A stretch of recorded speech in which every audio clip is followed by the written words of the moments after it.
Hello guys, you're welcome back to my channel. My name is Tessie. Good morning, good afternoon, and good evening to you all, depending on where you are watching from. Hope you all are doing well, and thank you so much for stopping by. So just when we thought that the issue of cabal will end with the former president Muhammadu Buhari, Aso Rock is currently on fire as new set of cabal takes over President Bola Ahmed Tinubu's government, and the full details I'll be giving you guys in this news.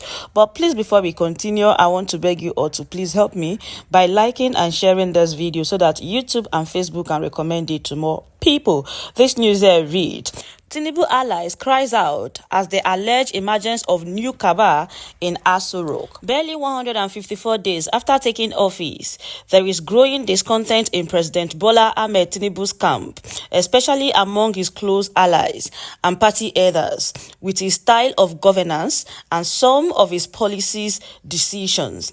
According to findings by our correspondent, the situation has become more precarious, with the alleged inability of his allies and party leaders unable to have access to the president and advising him on their observation and even register their displeasure with some of his actions and inactions. This development has led to insinuations that President Tinubu might be going through a similar scenario as his predecessor, former President Muhammadu Buhari, whose government was allegedly hijacked by a cabal which controlled access to him. The long list of disenchanted stakeholders include All Progressive Congress (APC) leaders, especially from the southwest and southeast, Muslim stakeholders and Yoruba stakeholders, including elders and young professors, as well as traditional rulers. A series of policies introduced by President Tinubu since assuming office have left Nigerians facing varying degree of economic hardship. Recall that only a few days ago, the apex Yoruba sociocultural body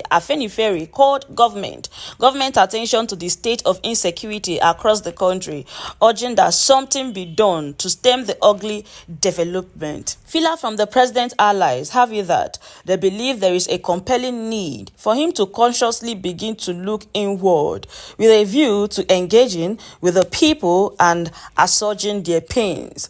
Within the political circle, especially among members of the ruling APC and regional stakeholders, there are deep-seated grievances that President Tinubu's appointment have been lopsided and largely in favor of the Southwest geopolitical zone. Leaders of the party, especially from Southwest and Northwest, are said to be currently unhappy that their political interests have not been taken into consideration in all the appointments made so far by him, such that some of them have decided to remain silent and keep their distance from the presidency. One of the political blocs said to be discontented with Tinubu's style of appointment is the Southwest and Northwest Muslims stakeholders in the ruling party. They are alleged being shortchanged in spite of their vote given to Tinubu's victory in the presidential pool. Specifically, they are concerned within the APC that President Tinubu might have abandoned some of the party leaders who are known to be his allies since 1999 and other party adherents who went to the trenches with him during the presidential primary election and campaigns, making further allusion to a new cabal in Aso Villa, which determines who gets what and who sees the president. Party sources close to the presidency told the Guardian that this situation might be more devastating to governance than what operates under the immediate past administration, meaning it go worse past Buhari's own. Besides, the Guardian also reliably gathered that the excruciating high cost of living occasioned by fuel subsidy removal, the exchange rate, and other indices that are making life unbearable for Nigerians is seriously unsettling some of Tinubu's allies, who believe that things could be done differently to bring succor to the masses. They express fears that should the economic crush continue, aside from the incumbent administration losing credibility, the situation would rubbish the long-term integrity of the Southwest zone in terms of governance. Within the APC, the discussion in some quarters is that the current disposition of the likes of former governors of Osun and Ogun State Chief Bisi Akande and Arimo Segun Osoba, other elder statesmen and Yoruba sons and daughters who served in the immediate past government to President Tinubu's administration, while our correspondent observed that some of them have deliberately kept a distance from the government. Sources close to the party said Chief Akande and Osoba and others who were considered as Tinubu's Man's Friday are today more or less treated like outsider under the incumbent administration. Chief Akande, perceived as one of the closest allies to the president, is alleged to have lamented party stewards on how difficult it has been for him to access the villa, let alone having opportunity to discuss issues of importance or convey the feelings of Nigerians to Tinubu in recent times. While it is not clear whether Akande is currently in the country, part of the octogenarian lamentation to close friends is that he has not even been consulted on some far-reaching decisions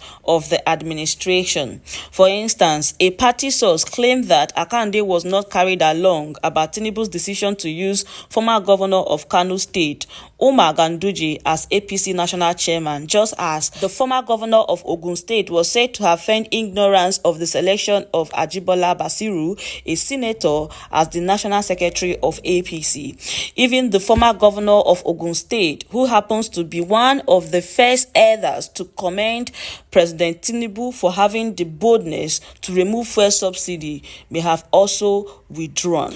Although the former managing director of Daily Times commendation on subsidy removal was seen as an honest anticipation, the decision was well thought out and would break the monopoly and greed of oil barons. He is said to be finding it difficult to fathom how the economic situation is turning out today. On another hand, members of the Lagos APC Governors Advisory Council are also reeling in pain, not just over appointment, but the way the country is running. One of them lamented how his children asked him, "Is this all that your Tinubu has to offer?"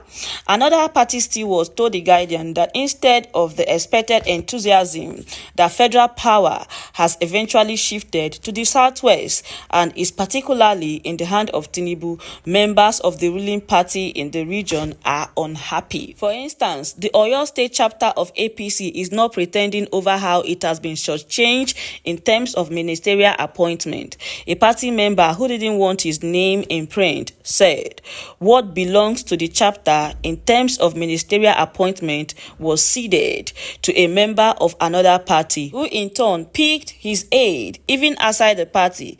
There is no sign that such people are even making plans to return the party to rebuild or organize it." It is the same feeling within the Ekiti, Ondo and Ogun State chapter of the APC. However, some party men are convinced that President Tinubu will soon turn the table around, said whatever any of the Yoruba elders are experiencing under Tinubu now serve them right. According to one of the party faithful, because the majority of the elders have benefited unduly, they cannot face the president to tell him the truth. Shebi Atokan, another member of APC, however, called for more time for President Tinubu, saying it is too early to criticize his government based on ethnic sentiment or economic performance. He said, though it may be true that several members of APC were disillusioned about Tinubu's appointment, which according to him favored more Christians than Muslims, there are not enough reason to fault or condemn Mr. President.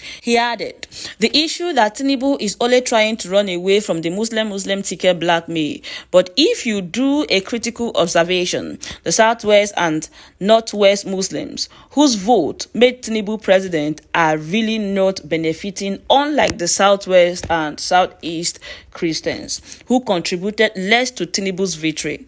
It is unimaginable that Tinubu offered the Ministry of Works and FEMA to Southeast despite the kind of antagonism he faced from that region. He also faulted the Northerners, who are claiming that Tinubu is trying to Yorubanize governance. If you take a critical look at Buhari's government, the critical positions were given to Katsina State. Under Jonathan, the South people also dominated the entire place, but that's not the case under Tinubu. On the economy, a former General Secretary of Yoruba Council of Elders, Dr. Kunle Olajide, said the crisis of economy is a global challenge and Nigeria is not exempted. He advised APC members to do away with sentiment over appointment and instead put the country above all other considerations. He assured that the incumbent administration would turn Nigeria around for good over time. The president of Yoruba Ronu Leadership Forum, Akin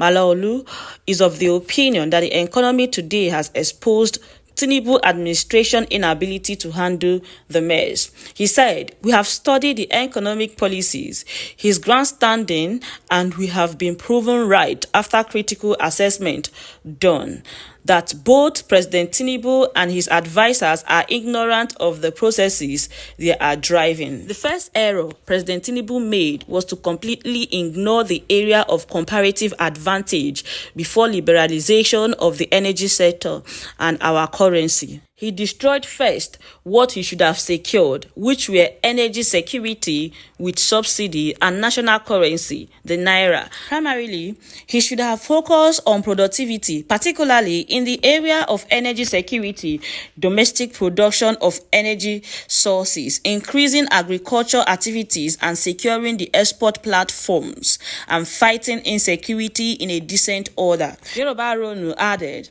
that the main focus of productivity is industrialization, putting money into the private sector, creating foundries and starting machine tools factories to assist industrialization and employment. This area of comparative advantage will assist the economy, increase the activities of small and medium-scale industries, and earn foreign exchange through export, it added. All right, my people, and that is it for you all. It was a long reading, but I just have to take it all for you guys so you will understand where we are now and where we are going.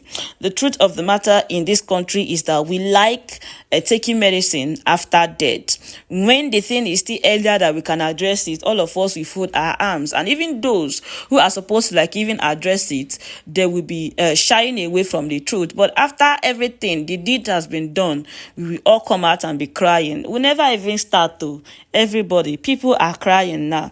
What about these people? They are not even up to 1 year in power. What happens when they clock 1 year? Only God knows where we will be by 2024. This is it for you guys. I saw the news and I said, let me share it with you all. With all of that being said, I'm going to let you all share your thoughts with me on the comment section. Please don't forget to like, share, and subscribe, and I'll see you all in my next video. Bye-bye. Bye.